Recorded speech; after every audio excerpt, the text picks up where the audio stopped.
하나님 감사합니다. 오늘도 말씀 앞에 설 수 있는 시간을 허락해 주셔서 감사합니다. 하나님, 익숙한 말씀들이지만 오늘 우리에게 이 시간 새롭게 깨달아지게 하시고 그 말씀에 이끌려 말씀대로 말씀 안에서 살아갈 수 있는 우리 모두 되도록 인도하여 주옵소서. 이 시간을 주님께 의지하며 예수 그리스도 이름으로 기도합니다.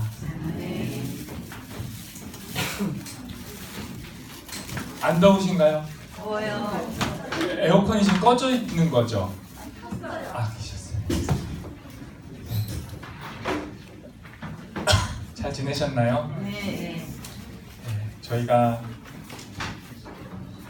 신약 성경 공부가 끝날 날이 멀지 않았습니다. 네? 이제 다음 주와 그 다음 주 하면 끝이 납니다. 네. 지금까지 한 것들 잘 정리가 되시나요? 네. 열심히 달려가고 있습니다. 저희 벌써 5강인데 지난주에 그 마가복음에 대해서 설명을 드렸어요. 그리고 오늘은 마가복음 2탄입니다. 2탄이고 마가복음을 조금 더 깊게 살펴보려고 해요. 그래서 이렇게 하시다 보면 왠지 오늘은 설교를 연타로 듣는 느낌이 드실 수도 있는데 최대한 설교스럽지 않도록 노력을 해보도록 하겠습니다. 마가복음을 좀 자세히 보려고 하는데요. 주제는 예수와 하나님 나라입니다. 마가복음을 여러 가지 방식으로 볼 수 있는데 예수님과 하나님 나라를 기준으로 살펴보려고 합니다. 그래서 저랑 이제 들어가 보도록 하겠습니다. 네, 혹시 기억나시나요? 지난주에 마가복음을 읽을 때 이러한 관점을 보면 좋다 해서 제가 키워드를 설명을 드렸는데 기억나시는 게 있나요? 영화랑 비유하면서 영화의 묘미는 기승전결인데 그 중에 반전이 중요하죠. 반전 없는 영화는 재미가 없어요. 그래서 지난주에는 반전, 역설, 신비 이런 게 관전 포인트였다면 오늘은 마가복음을 읽는 그리고 마가복음을 듣고 보는 포인트 두 번째는 좀 어려운 단어인데 저항이라는 개념으로 보려고 해요. 이거는 이제 신학자들이나 성경의 이제 학자들이 뽑아내는 건데 그냥 마가복음을 보지 말고 마가복음의 배경, 그 시대적인 역사 배경을 이해하다 보면 예수님이 마가복음 속에서 뭔가와 싸우고 계시는 걸 보게 된다 이런 의미예요. 예수님이 무엇에 저항하시는지 그걸 한번 살펴보도록 할 텐데 두 가지를 살펴보려고 해요. 군대 귀신을 내쫓으시는 것과 오병이어 본문 이 두 가지를 통해서 마가복음이 지난주에 전반부는 속도가 어떻다 그랬죠? 빠르게 상승 곡선 그리고 8장에서 반전 그 다음 어떻게 된다고요? 느리게 하향 곡선. 그게 빠르게 느리게인데 이 두 본문은요 빠르게 전개돼야 되는 전반부에 있는 본문인데 어떻다고요? 느려요. 벌써 재밌죠 이거. 이게 영화 볼 때 왜 이럴까? 빨라야 되는데 얘네는 왜 느려? 왜 갑자기 예수님이 천천히 느리게 마가가 설명을 하는 걸까? 길게? 그럼 여기 의미가 있다는 거예요. 근데 그 의미가 저항과 관련됩니다. 빨리 오늘은 많아서 제가 빨리 가겠습니다. 일단은 예수님이 뭐에 저항하시냐면요. 로마라는 제국에 저항하시고 또 하나는 종교에 저항을 하세요. 그 당시의 주류 종교인 유대교와 싸우세요. 근데 일단 제국에 대한 저항을 살펴보려고 해요. 근데 사실 할 말이 많아요. 제국이 뭡니까? 저항이 의미가 뭡니까? 다 따져봐야 되는데 풀어가면서 예수님의 저항은 어떤 저항인지 진짜 민주화를 위한 저항인지 아니면 또 다른 방식인지 보도록 하겠습니다. 일단 군대 귀신 본문이 유명한데 다 아시죠? 거라사 지방, 데가볼리 거라사 지방에 군대 귀신 들린 사람을 치유하시는 사건 기억나시나요? 막 돼지떼 막 이런 거 보겠습니다. 일단 이게 지역이 데가볼리인데요. 주보도 있으시니까 제가 빠르게 넘어가겠습니다. 데가볼리는요, 데카폴리스인데요. 10개의 도시라는 의미인데 뭐냐면 로마가 이스라엘을 지배하기 위해서 10군데의 도시를 세워요. 그리고 자기들의 군사를 배치하고 통치하는데 한마디로 유대 땅에 있지만 이방인의 성격, 이방 땅인 거예요. 그러니까 벌써 성격이 뭔가 막 섞여 있는 듯한, 그리고 로마의 통치가 강한 거, 이런 의미가 있고요. 이런 지역에 귀신 들린 사람이 등장하는데 예수님이 물어봐요. 너 이름이 뭐니? 그러니까 귀신 춥기 사역할 때 예전에 이제 지금도 그러시겠지만 대부분 목사님들이 어떻게 해요? 꼭 귀신한테 이름을 물어보잖아요. 귀신 쫓아내는 거 못 보셨어요?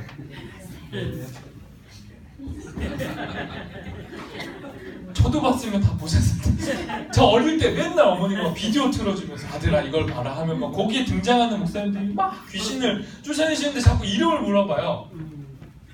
오늘은 대자를 오늘 내용이 많은 걸 아시고 귀신을 쫓아내는데 꼭 목사님들이 그래요. 아주 센 목소리로 너 어디서 왔어? 막 이런 거. 저만 봤나요? 없으시면? 아무튼 막 귀신을 쫓아내는데 이름이 뭐냐 했더니 귀신 들린 사람이 저 이름이 레기온입니다 이랬어요. 레기온이 군대라는 뜻이거든요. 근데 이게 뭐냐면 그냥 군대가 아니고 로마의 군단을 가리키는 특수 용어예요. 레기온. 레기온 하면 로마 군단인데 아니 귀신 이름이 왜 군대야? 그리고 특이하잖아요. 그리고 로마 군대래요. 자기 이름이. 벌써 뭔가 냄새가 나는 거예요. 특별하다는 거. 군단은 아시죠? 이제 이 당시 로마의 군단은 대략 6,000명 정도 됐대요. 근데 지금 우리나라 보면 우리나라 군단은 몇 명일까요? 군대 다녀오신 분들. 저는 군대 갔다 왔는데 제가 군단 예하 특공부대 특공소대장이었어요. 이게 뭐냐면은 제가 군단을 잘 안다는 거죠. 군단이 별게 아니고요. 사단과 여단이 묶여 있는 건데 규모가 커요. 그래서 지금은 군단하면 2만에서 8만 명까지도 봐요. 그리고 여러 가지 부대가 있는데 이제 이 당시는 6,000명 정도 됐다. 하지만 엄청 큰 부대죠. 아무튼 이런데 이 군대 귀신에 사로잡힌 사람의 이 귀신을 다 어디에다가 집어넣어 버리냐면 돼지에게 집어넣거든요. 근데 왜 하필 또 돼지예요?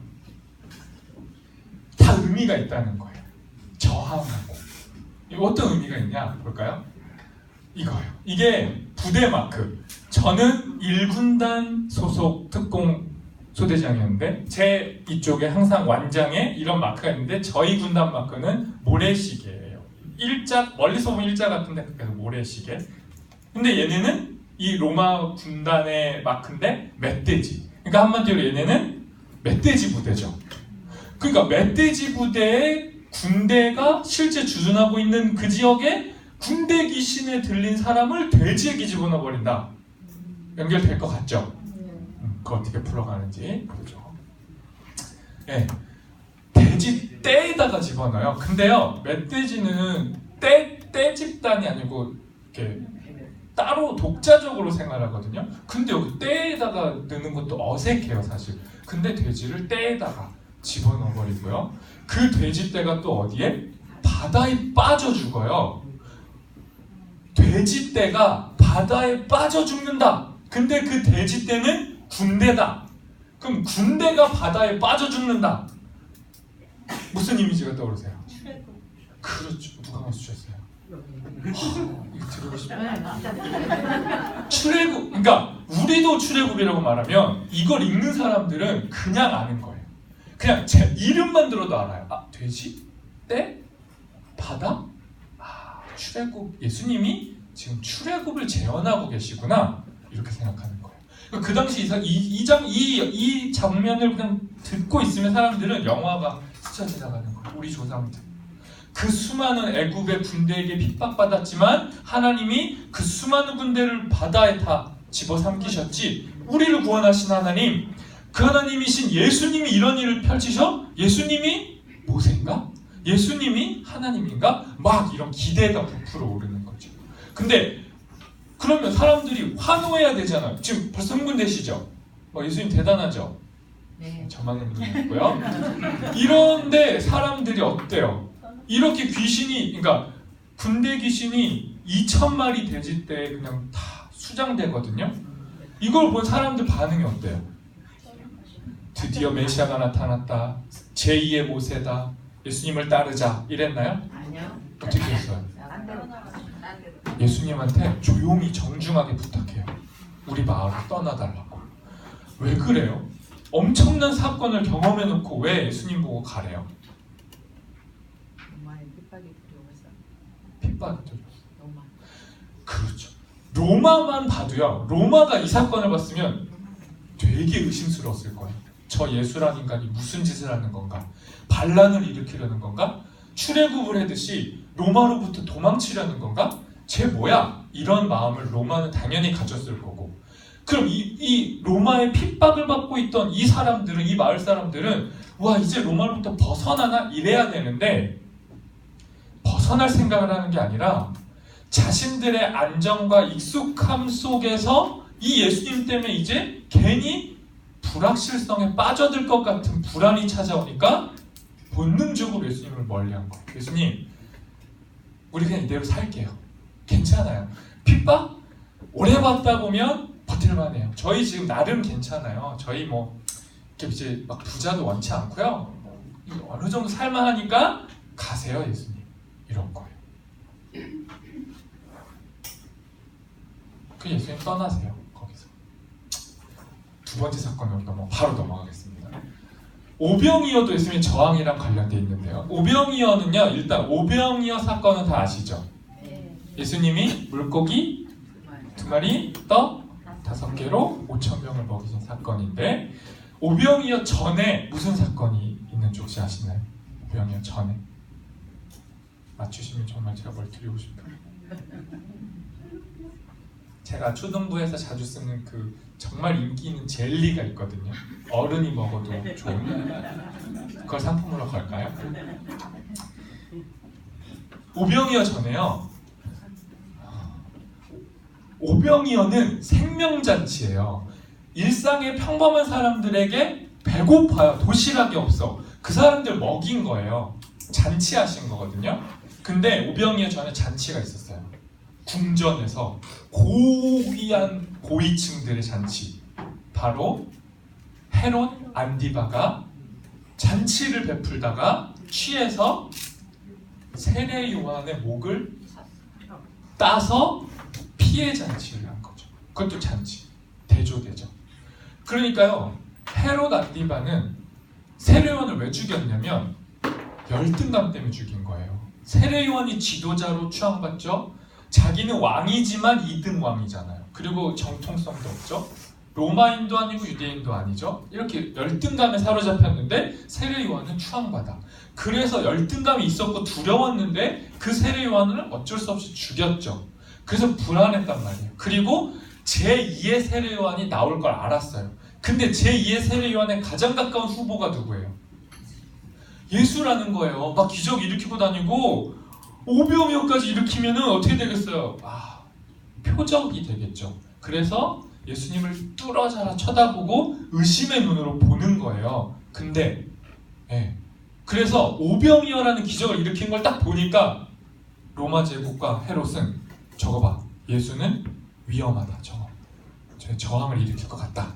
이렇게 보는데 그 시선이 맞을까요? 틀릴까요? 애매해요. 그래서 잘 봐야 돼요. 저항일 수 있을 것처럼 보여. 왜? 몇 명을 먹여요?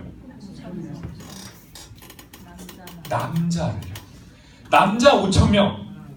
아까 로마 군단 몇 명? 남자 6,000명. 남자 5,000명이면 군단이에요. 이 사람들 들고 일어나면 헤롯 정도 해볼만 하죠. 겁나죠. 그리고 500명, 50명, 100명씩 앉으라고 명령을 해요, 예수님이. 자, 밥 줄게. 앉아. 근데 50명, 100명씩 앉아 하고 에피타스로 했다. 명령했다는 건데 이 명령은 군대 용어예요. 군대 가면 명령만 해요 맨날. 자, 몇 명씩 앉아 이렇게 50명 100명씩 앉으라고 명령한다. 예수님이 어떤 이미지예요? 군사령관 같잖아요. 그리고 50명 100명씩 앉아서 뭐 할 거예요? 무리지어 전쟁하기 딱 좋잖아요. 조편성한 것 같잖아요.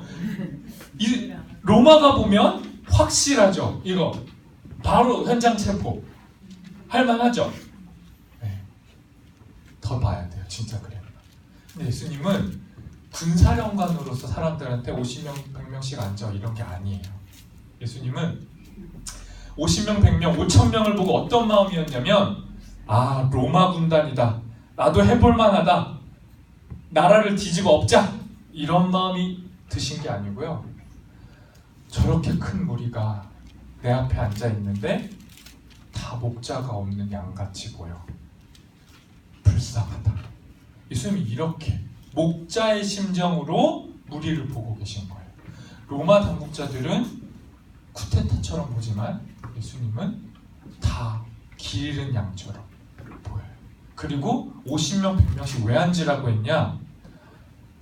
앉는 순간 알았어요. 사람들도. 지금 우리는 광야를 제한하고 있다. 광야에서도 50부장 100부장이 있었죠. 그들 광야에서 먹을 거 먹을 때 모여 앉았고요. 그때 하늘에서 만나가 떨어졌어요. 50명 100명씩 앉았는데 예수님이 갑자기 먹을 걸 막 줘요. 그들은 이렇게 느낀 거죠. 아, 우리 조상들도 그 고생할 때 하늘의 만나를 먹었는데 저 예수라는 분이 우리에게 또 만나를 주시네. 이렇게. 이런 건 전쟁하고 상관이 없어요. 이게 목자의 심정이었어요. 그리고요. 왜 목자 없는 양이라고 했냐면 이스라엘은 당연히 양을 많이 키우죠. 양 특징을 연구한 이제 학자들이 많아요. 근데 양은요. 길을 잃잖아요. 그러면 어떤 상태가 될까요? 양이. 그러니까 목자가 없어요. 그럼 양이 어떤 느낌이 들까요? 네? 네, 패닉. 완전 극도의 불안이 된대요. 그 눈도 안 좋은 애인데 그냥 앞에 있는 양 쫓아다니는 거예요. 그리고 맨 앞에 목자. 목자 때문에 안심을 하는데 목자가 없어. 패닉이 돼요. 공황 상태가 돼요. 그러면 걷질 못해요. 그러면 어떻게 해야 돼요? 얘를 살리려면 목자가 들어 업어야 돼요. 양을 업는 예수님 성화 보신 적 있나요? 그런 거예요. 뭐냐면 목자가 양을 업어가지고 불안해하지 마. 네 옆에 내가 있어. 너 길 잃었어? 괜찮아. 내가 데리고 갈게. 안심을 몸으로 줘야 돼요. 정말. 그래야 안심이 되거든요. 예수님은 50명 100명씩 앉아서 그 막 먹을 거 먹는 사람들 보면서 갈 길도 모르고 지금 그 밥 한 끼 먹는다고 내일 나아지는 거 없거든요. 또 힘들어할 사람들에게 불안에 떠는 사람들에게 자신이 목자라고 내가 업어줄게 라고 얘기하고 계신 거죠. 그럼 오병이어 본문은 로마가 생각하는 그런 저항인가요? 아니죠. 예수님의 저항은 뭐냐면요. 목자의 저항이에요. 목자의 저항이 뭐냐면 예수님은 야, 저 로마 없애고 또 다른 로마 세우자가 아니라고요. 사람들은 그렇게 생각했어요. 이 로마 없애고 또 다른 제국, 또 다른 왕국을 세웁시다 이거예요. 근데 예수님은 그런 거 없다는 거예요.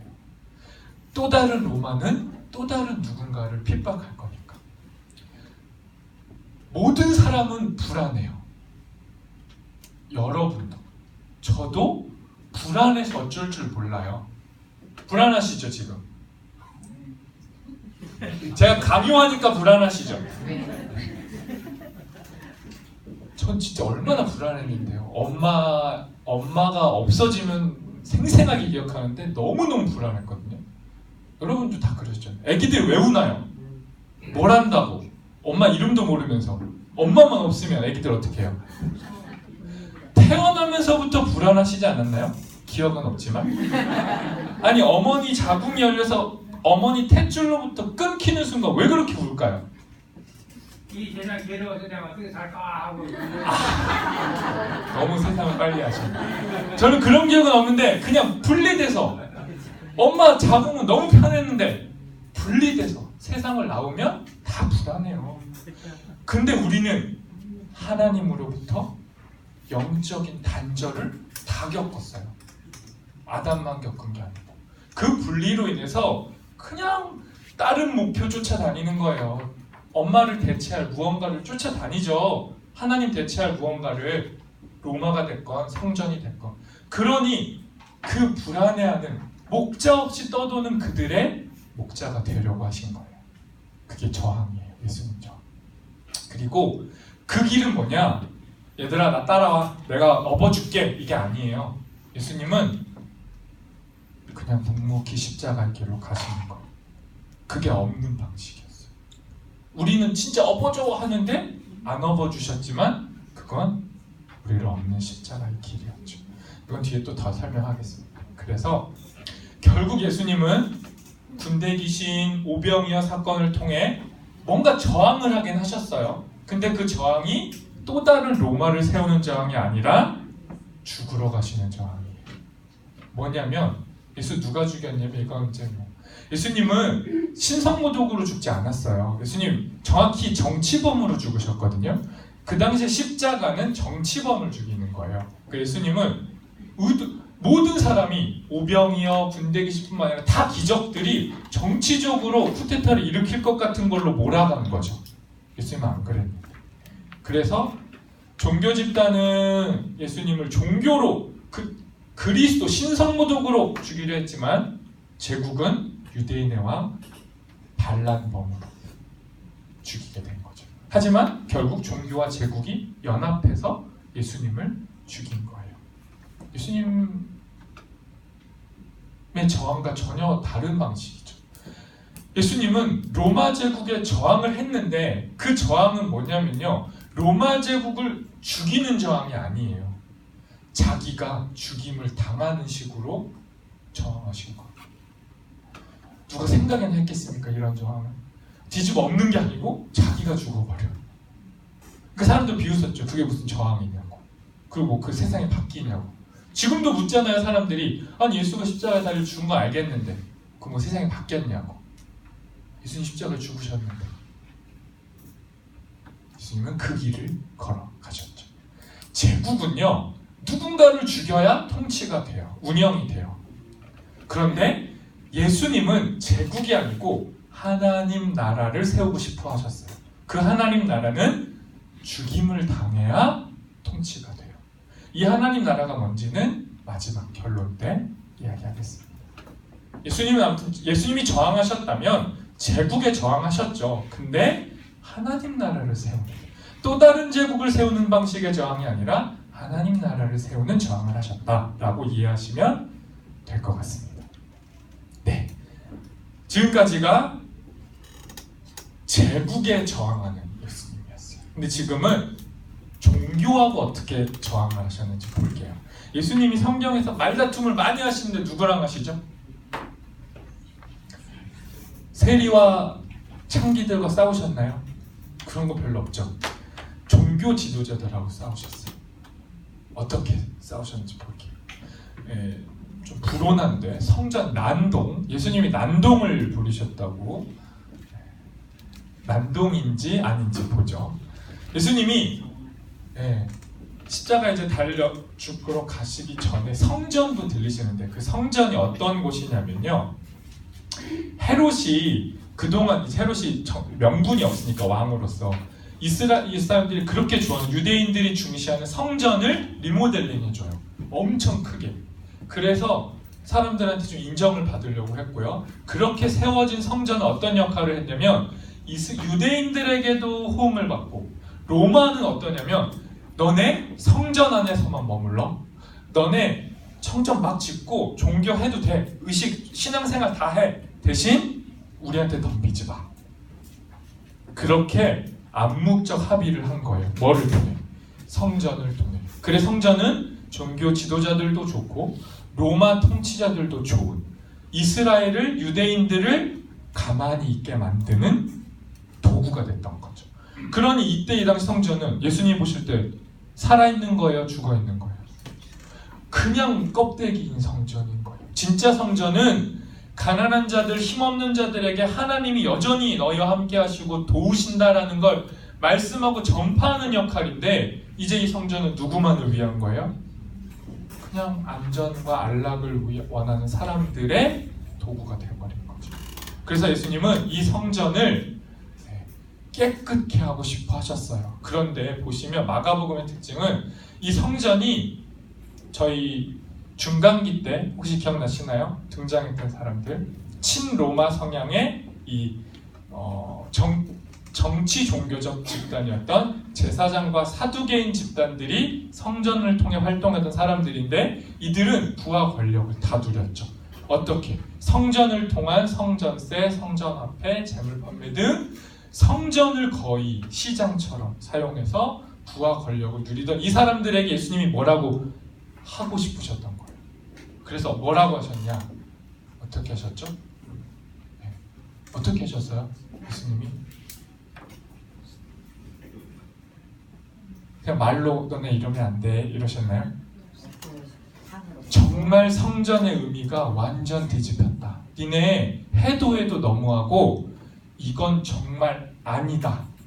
강하게 어필하셨는데 어떻게 하셨냐면, 다른 복음서에는 그냥 성전 청결, 성전 정화 정도라고 순화해서 말하지만, 우리 이 투박하고 거침없는 마가복음은 성전의 기능을 아예 마비시켜버린 거다. 예수님이 뒤집어 엎고 사람들 내쫓았던 건 뭐냐면, 성전의 기능은 끝났다. 니네가 하고 있는 이런 행위는 전혀 하나님과 상관이 없다. 그래서 예수님은요, 십자가에 달려 죽으신 결정적인 이유는 여기서 나타나는 거예요. 로마와 종교 지도자들이 예수를 가만히 둘 수가 없었던 거예요. 왜? 성전을 마비시킨다는 건 기득권이었던 유대교 집단도 타격을 입고 로마 제국에도 타격을 입히거든요. 그래서 예수님을 십자가에 달리는 결정적인 사건이 되었습니다. 그래서 이 성전 청결이라고 하기에는 약간 성전 마비, 예수님이 성전에서 성전을 마비시킨 건 저항으로 보일 수 있어요. 그런 의미의 두 번째 정화였고요. 갑자기 무화과 얘기가 왜 나오냐면, 마가복음을 보시면 성전 정화하시는 것과 무화과 나무를 저주하는 게 붙어 있어요. 근데 이게 어떤 거냐면요, 무화과 나무가 의미하는 게 뭐냐면 곧 성전이거든요. 무화과 나무가 유대인들 공동체와 성전을 의미해요. 근데 예수님이 무화과 나무에 뭐 하셨죠? 저주를 하셨어요. 그 말이 뭐예요? 성전은 끝났다. 성전이 저런 식으로 운영되는 건 저주를 받아야 한다. 강력한 저항으로 유대인들은 느꼈던 거죠. 그리고 말만 이렇게 저주만 하신 게 아니고 들어가셔서 막 엎으셨으니까. 그래서 이 무화과 저주와 성전 마비 사건이 연결이 되는 겁니다. 네. 여기까지 이해되시나요? 네. 힘드시죠? 아니요. 저는 힘들어서. 오늘은 내용이 많아요. 근데 진짜 저도 두세 번 나눠서 하고 싶은데 오늘 해야 될 것 같아요. 좀만 더 힘을 내주시고. 정말 중요한 부분이 나옵니다. 무화과 저주받아라. 무화과는 되게 억울했겠죠. 그냥 자기는 열매인데 갑자기 무화과 저주하셔가지고 열매 못 맺게 하시고.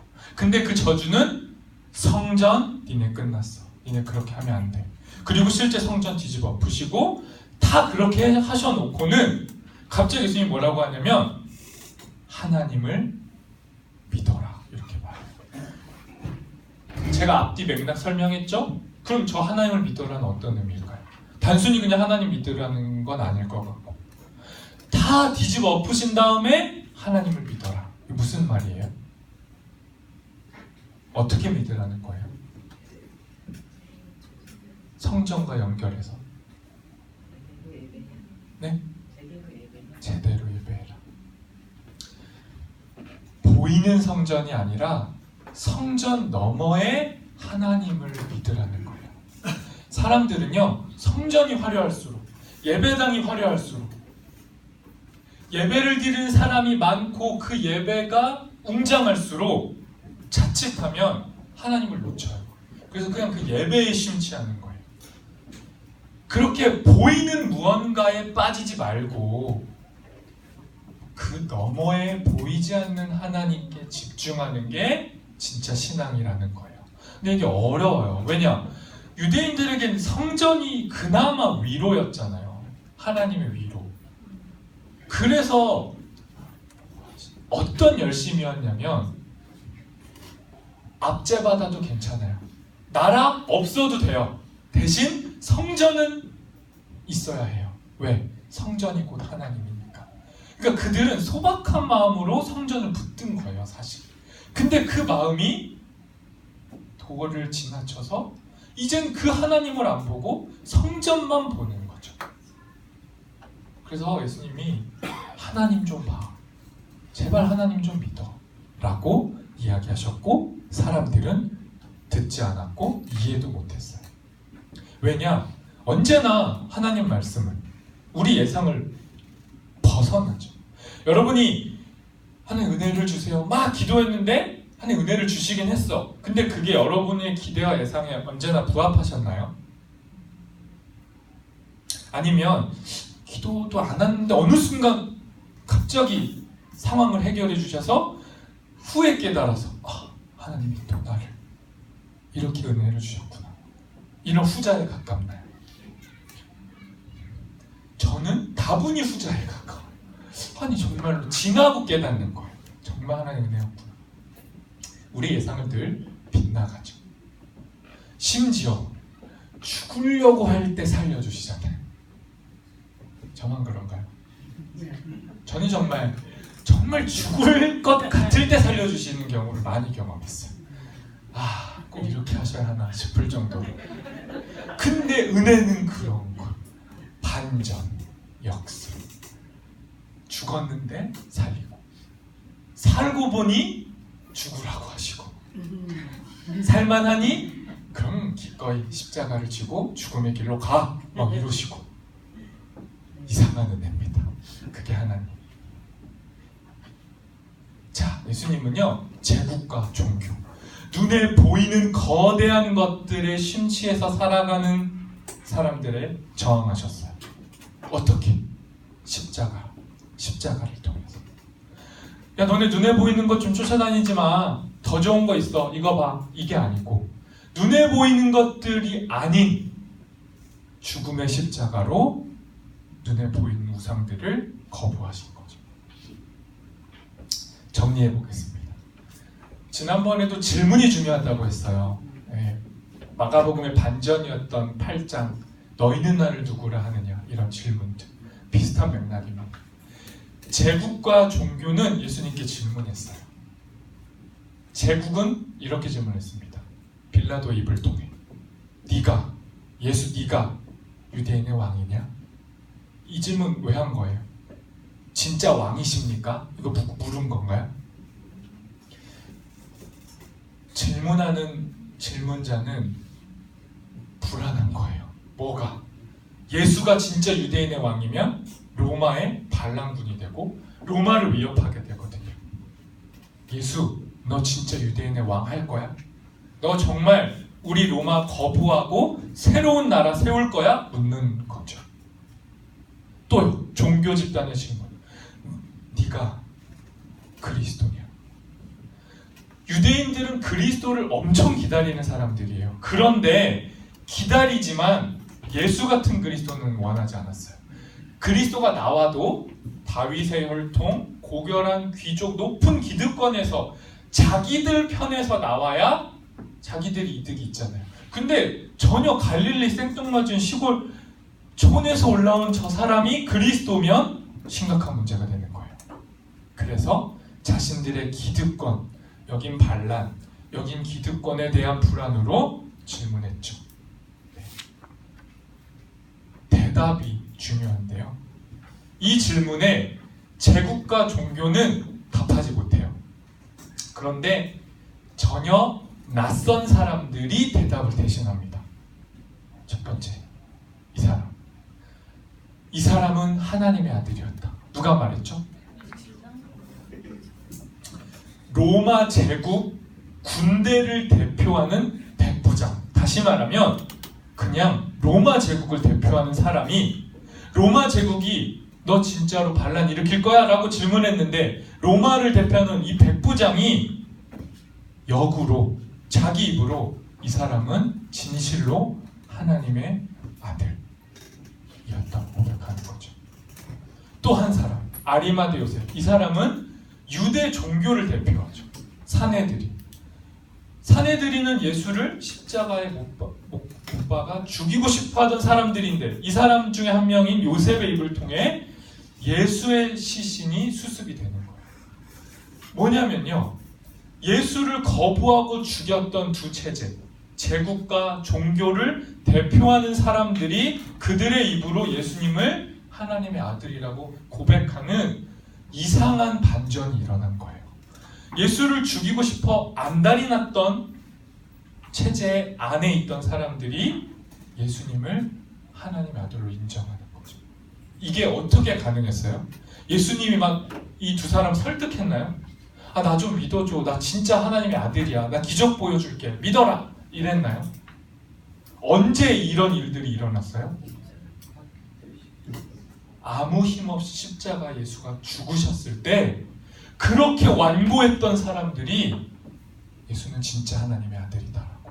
예수님이 기적을 일으킬 때는 미워하고 떠나가고 죽이려고 했던 사람들이 예수님이 죽으실 때는 인정했어요. 여러분, 근데 이게요, 여러분과 제가 누리는 은혜요 복음의 방식이에요.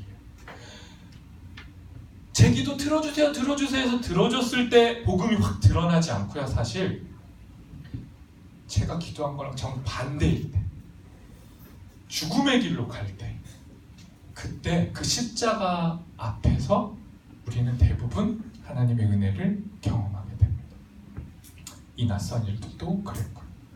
자, 그래서 마가복음 읽기 두 번째 포인트가 저항이었다면, 세 번째, 이 부분을 꼭 보시면 재밌습니다. 할 수 있는 세 번째가 이제 끝에 가는데요. 결말 부분을 잘 보셔야 돼요. 결말이 재밌거든요. 마가복음의 결말이 어떻게 되죠? 몇 장으로 끝나죠? 16장. 감사합니다. 16장으로 끝나는데요. 제일 처음에 나온 마가복음, 초판본 마가복음은요, 16장 8절에서 끝나요. 근데 8절이 무슨 내용이 있나요? 바로 보여드리겠습니다. 이런 내용이 있어요. 여자들이 몹시 놀라 떨며 나와 무덤에서 도망하고 무서워하여 아무에게 아무 말도 하지 못하더라. 이게 무슨 장면이냐면, 예수님 무덤에 갔는데 예수님이 없고 천사가 나타나가지고 예수님 보려면 갈릴리로 가라, 이런 말을 듣더니 이 여자들이 알겠습니다. 제가 갈릴리로 가서 예수님을 만날게요. 이게 아니고 그냥 그 얘기를 듣고 너무 놀라서 아무것도 못하는 거예요. 네, 이렇게 멈춰져. 근데 이렇게 마가복음이 끝나요. 영화로 치면 무슨 결말이 있는 게 아니고 쭉 막 상황을 보여주다가 결론 없이 끝나는 거예요. 왜 이렇게 끝날까요? 의도가 있을까요? 의도가 없으면 안 됩니다. 다분한 의도가 있으니까 이렇게 한 거예요. 더 놀람, 반전을 준비해 준 거죠. 이거를 알려면 이걸 좀 보셔야 되는데, 로한 윌리엄스라는 이제 학자가 이렇게 직역을 했는데, 그들은, 여자들은 무서워서 아무에게도 아무 말도 못하였다. 그런데, 그러니까 원문으로 보면 그런데가 붙어 있는 거예요. 근데 그냥 이렇게 끝나는 거예요. 그러니까 이거 무슨 어떤 느낌이세요? 엄청 재밌는 얘기를 막 하다가 그런데 그리고 그냥 끝내는 거. 그럼 듣는 사람들 어때요? 아, 들려줘, 얘기해주세요, 이런 거죠. 네. 좋은 장치죠. 헬라어로 된 다른 문화는 이렇게 끝나는 적이 없대요. 이렇게 그런데로 끝내는 적이 없대요. 그러면 분명한 의도가 있는 거죠.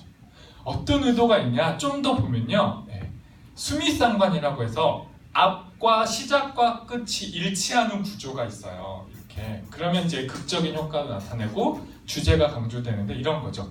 마가복음 첫 시작은 이랬어요. 예수님이 자기의 기적과 이적을 말하라고 했어요? 말하지 말라고 했어요? 말하지 말아라 했죠? 근데 끝날 때 마지막 장면 어떻게 해요? 말하지 말아라 했더니 너무 순종해가지고 아무에게도 말도 못하였다.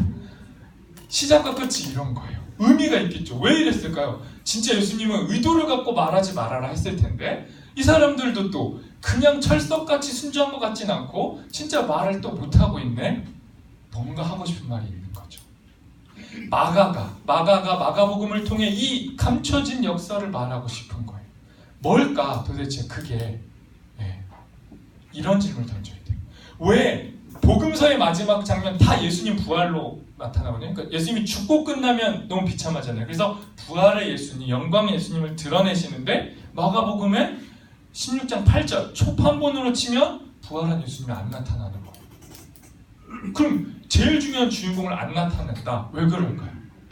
그리고 그냥 예수님 없어 몰라 부활하셨는지 안 했는지 몰라 이게 아니고 분명히 부활하셨다라고 말을 해놓고 보여주진 않아요. 그리고 그런데 점점점 그럼 무슨 말 하고 싶은 거예요? 빨리 상상력을 발휘해. 왜 이렇게 한 거예요?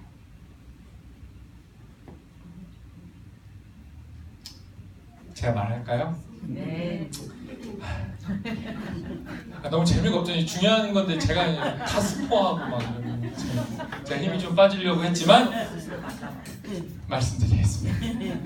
왜 이렇게 수많은 문학적 장치를 해놓고 영화의 마지막 장면에 예수를 등장시키지 않았냐? 예수님이 등장해야지 멋있게 끝나는데 마가는 이렇게 말하고 싶은 거예요. 네가 직접 만나라. 내가 다 보여주고 내가 다 설명해줘서 그냥 책만 읽으면 예수 만난 것 같은 거 말고 진짜 부활하신 예수를 너희가 직접 만나라는 거예요. 성경을 천독하면 뭐합니까? 예수님을 만나지 못한다면. 근데요, 좋아, 이게 마가복음의 숨겨진 비밀, 대단하네. 근데 어디 가야 만나요? 어디 가야 했어요? 마가복음 힌트를 줬죠. 어디 가래요?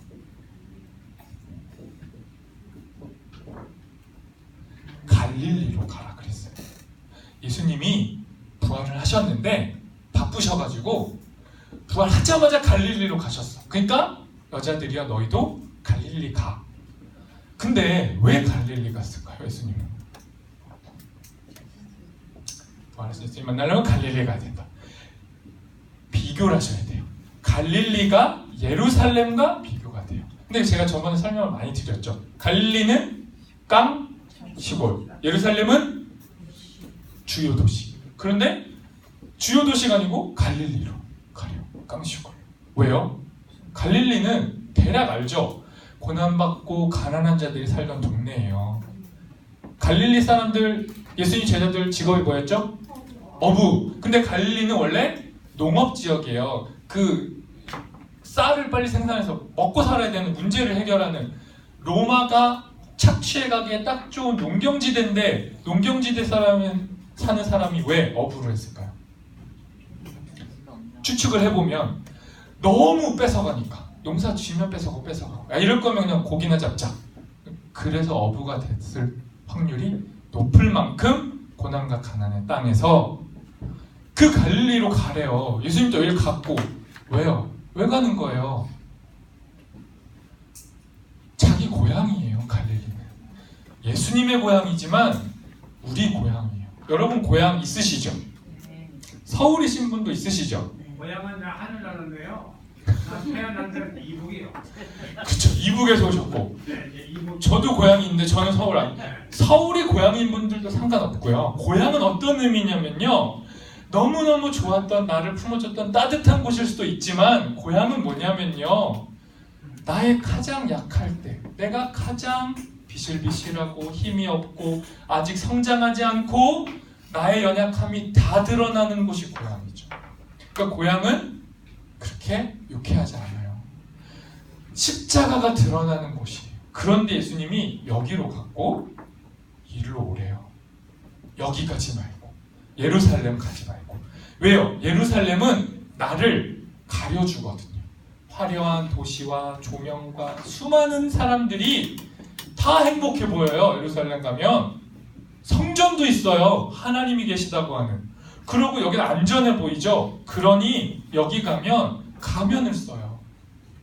다 웃고 다녀요. 근데 나는 고향에 있을 때, 나의 허물이 다 드러나는 내 공간에 있을 때는 웃지 않아요.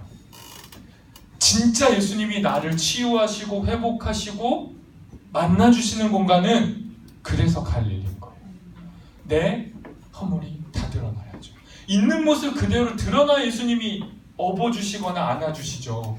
길을 잃어서 저 길 잃었어요 하고 바둥바둥 거려야 목자가 업어주지, 앞도 안 보이면서 저는 괜찮아요 예수님 제 도와주세요, 저는 멀쩡합니다, 가면을 쓰고 앞도 안 보이면서 혼자 양이 걸어가면 절벽에 떨어져 죽어요.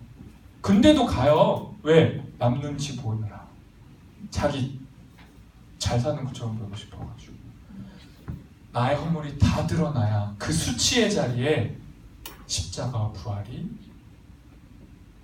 나의 허물을 덮는 거죠. 그래서 결말의 의도는 다분히 갈릴리에 가야 예수를 만날 수 있다는 의도를 가지고 마가는 끝까지 예수님도 안 보여주고 그런 대로 끝을 낸 겁니다. 오늘의 결말이죠. 마가복음이 이런 식으로 결말을 맺었는데 우리에게 어떤 의미가 있나요?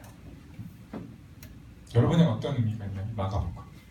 저랑 지금 마가복음을 1장부터 16장까지 다 읽으신 거예요. 샅샅이 찾진 않았지만 어떠세요? 어떤 느낌이 오세요? 영화 한 편을 보셨습니다. 마가복음.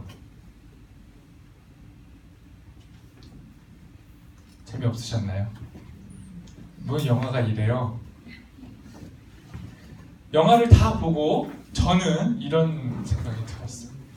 이 영화는 나에게, 이 마가복음은 나에게 질문을 던지는데, 첫 번째, 너희는 나를 누구라 하느냐?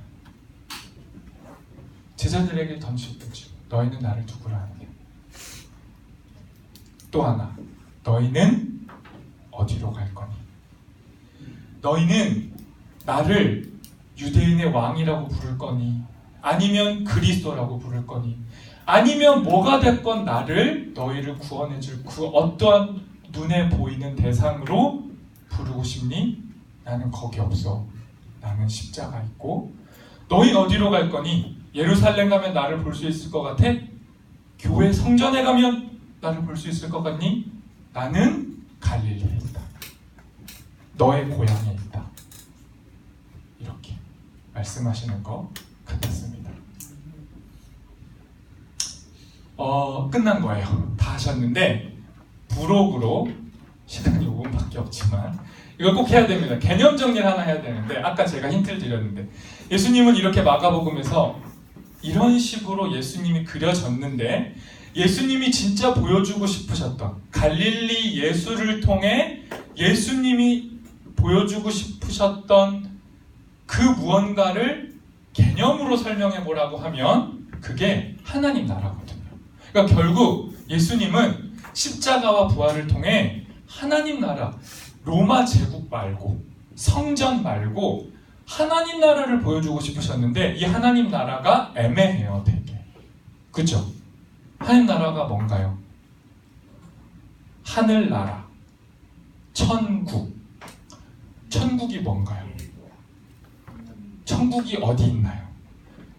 천국에선 어떻게 사나요? 이렇게 질문을 하다 보면 되게 모호해요. 그리고 제일 중요한 거, 아무도 본 적이 없어요. 천국 다녀오신 분. 네, 연락. 천국 갔다 왔다고 하시는 분들이 꽤 계시죠. 간증집도 많고. 제가 조심스럽게 말씀드리고 있는 건 그냥 그렇구나 정도로 들으시면 좋을 것 같아요. 정말 천국에 갔다 왔는지는 아무도 모르고요. 그리고 천국에 갔다 왔다는 분들이 말씀한 천국이 다 모양이 달라요. 다 다른 천국에 갔다 오신 건가요? 아무튼 천국 모릅니다. 하나님 나라 저는 이제 제가 설교한 적이 있는데 교회에서 이런 그림으로 했었어요. 이게 그 아담 창조 그림인데 이쪽에 아담 있고 여기 하나님 있어서 이렇게 하늘 구름에서 손 이렇게 왔다는 거 아시나요? 그 그림? 그 벽화인데 저는 이렇게 설명했었어요. 하나님 나라는 여기 있다. 이게 맞닿지 않은 요 사이에 있다. 이렇게 설명했거든요. 왜 그렇게 설명했냐면 하나님 나라는 반대 개념을 이해하면 조금 이해하기 쉽죠. 그러니까 이렇게 항상 어려운 개념을 이해할 때는요 반대 개념으로 이해하면 좀 쉽잖아요. 하나님 나라 반대 개념이 뭐냐? 하나님 나라는 지옥이 하나님 나라의 반대가 아니에요. 하나님 나라의 반대는 세상 나라죠. 이 세상 나라는 뭐냐? 눈에 보이는 나라예요. 로마가 질서를 잡으면 그게 로마고요. 여기에 헬라가 됐건 바벨론이 됐건 미국이 됐건 중국이 됐건 뭐가 들어가도 제국 앞에 다 들어가면 눈에 보이는 세상 나라죠. 그건 하나님 나라가 아니에요. 또 성전, 눈에 보이고 하나님 여기 계셔라고 말하는 성전의 질서도 하나님 나라 아니에요. 그럼 하나님 나라는 결국 뭐예요? 눈에 안 보인다는 거예요. 눈에 안 보이는데 그걸 뭐라고 하냐? 성경이 고심고심 끝에 이렇게 설명하는 거예요. 이미 왔으나 아직 완성되지 않은 상태. 이미 왔으나 아직 완성되지 않은 게 하나님 나라. 모호하죠. 최대한 모호한테 설명하려고 하는 거예요. 그래서 그럼 이미 왔다고 하는데 눈에 안 보이고 아직 오지 않았다고 하니 완성된 것도 아닌 이 이상한 것 여기서 어떻게 살지? 이게 더 어려운 숙제예요. 하나님 나라도 모호한 개념인데 그 하나님 나라를 살아가는 건 또 뭡니까? 이게 오늘의 진짜 이제 결론이 될 텐데요. 어떻게 사실래요? 이미 왔다고 하는데 아직도 안 왔대요. 그리고 예수님이 그 나라를 위해 사셨대요. 그거 목숨 거셨대요. 하나님 나라. 그럼 어떻게 사실래요?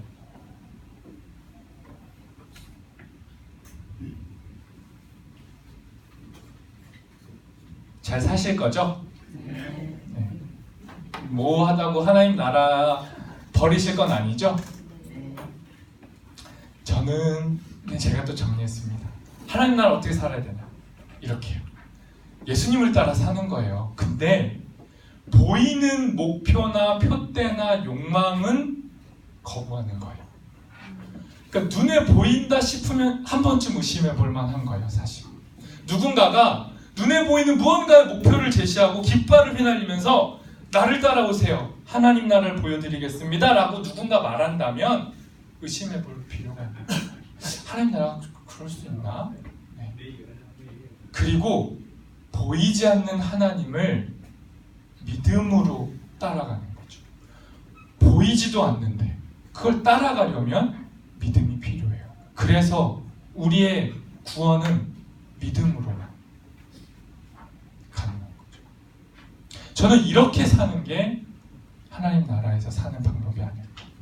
이미 왔으나 아직 완성되지 않은 예수님이 자신의 생명을 걸고 이루려고 하셨던 이 하나님 나라는 눈에 보이는 무언가에 휘둘리지 않고 겸손히 그리고 기다리는 마음으로 보이지 않는 하나님을 따라가는 것. 이렇게 정리할 수 있지 않을까. 네. 그래서 이렇게 오늘 마가복음은 끝이 났습니다. 그래서 다음 시간에는 마태복음으로 넘어갈 건데요. 일단 수고 많으셨고요. 되게 많은 내용에 어려운 내용에 아주 선명하지 않은 또 결말로 마가복음이 끝이 났습니다. 질문 있으신가요?